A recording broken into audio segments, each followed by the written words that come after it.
Isang Pinay OFW na 8 buwan pa lang sa bansang Saudi Arabia nakaranas ng pamamaltrato sa kanyang amo.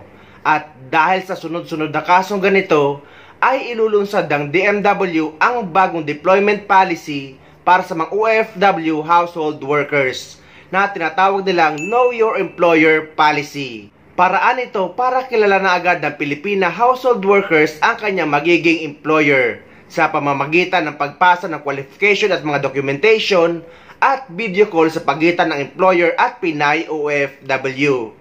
Sana namang Pinay domestic worker ang nagreklamo ng pagmamaltrato ng kanyang amo sa Saudi Arabia. Sinampal daw siya at kinulong sa banyo. Nasa frontline balitang yan si Reynal Pawid, exclusive.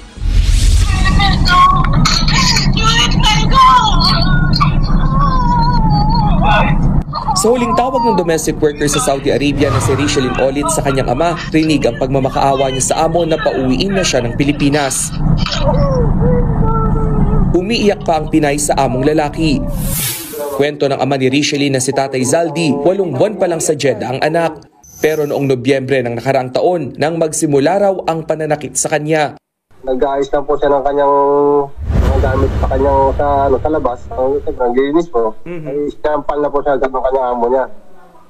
Nakagad po pala sa kanyang mga anak yung amo niya. Pinagbubuntanan po yung anak ko.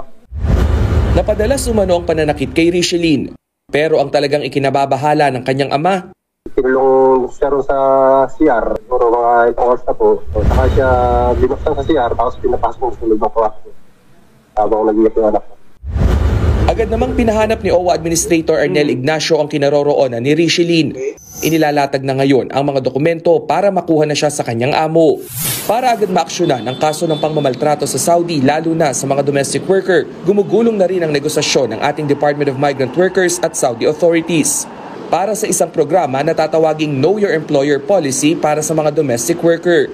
Sa pamamagitan nito, ipakikilala na agad sa OFW ang kanyang magiging amo sa Saudi bago pa man siya makaalis.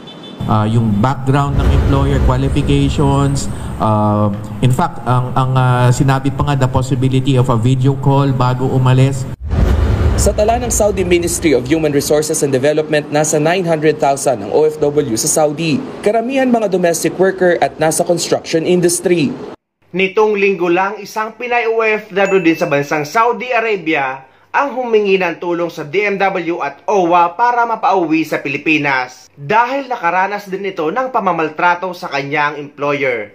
Kakaalis lang ng nasabing OFW nito lamang Oktubre nung nakaraang taon. Papasaklolo ng isang Pinay domestic helper sa Saudi Arabia. Binugbog daw siya at binalibag pa sa pader ng kanyang amo. Nasa frontline balitang yan si Reynal Pawid, exclusive. Wala pang maayos na tulog nang dumulog sa Department of Migrant Workers sa Erwin Belaos. Umiiyak kasing tumawag ang kanyang misis na si Angeline mula Saudi Arabia. Natatakot na raw ang OFW sa kanyang kaligtasan matapos saktan ng babaeng employer. Mainitin daw ang ulo ng amo ni Angeline. Kahapon nakaligtaan daw ng Pinay na ibigay ang sanitary napkin na hinihingi ng amo. At dito na raw ito naghurumentado. Hinawakan siya dito. Tapos, binalibag siya sa pader. Pagkabalibag sa kanya sa pader, tumama yung likod niya sa pader. Paghabak po rito sa kanya, yung kuko po nun, tumagos dun sa jacket. Sa video chat ng mag-asawa, ipinakita pa ni Angeline ang kanyang braso na nagkapasa mula sa kuko ng amo. Hindi raw ito ang unang beses na pinagbuhatan siya ng kamay ng employer. Yung una, tinulak din po siya. Inawakan daw siya sa balikat. Tinulak siya ng paatras, napatras siya. Pero ang iniinda niya yung balikat kasi masakit daw. Kaya nga po pag nakauwi siya, hindi ko na po siya papabalikin doon kahit saan po. Kasi mabigat po sa lalo sa part ko. Oktubre lang nung nakarang taon nang umalis si Angeline pa Saudi. Nangako naman ang Department of Migrant Workers na mamadaliin ang pagpapauwi kay Angeline. Inaasikaso na rin ng OWA ang kanyang mga dokumento para maibigay ang lahat ng benepisyong dapat niyang matanggap pagbalik ng bansa. Sa pag-aaral ng Center for Migrant Advocacy, karaniwang reklamo ng mga domestic workers sa Saudi ang pang-aabuso, hindi binayaran o delayed na sahod at sobra-sobrang oras sa pagtatrabaho. Sa tala ng Saudi Ministry on Human Resources and Social Development, nasa 900,000 ang Filipino workers sa Saudi. Karamihan sa kanila mga domestic worker at nasa industriya ng construction. Ang Saudi rin ang isa sa mga pangunahing destinasyon ng mga OFW sa nakalipas na isang dekada. Eto na nga ang sinasabi ng mga OFW na napakahirap na nga mag-apply sa Pilipinas, napapabalik-balikin ka pa sa agency, sa POA, at napakahirap at magastos mag-provide ng mga documents at ng mga requirements. Tapos ganito lang ang mangyayari pagdating sa Saudi Arabia na napakataas ng kaso ng mga minamaltratong OFW kasambahay.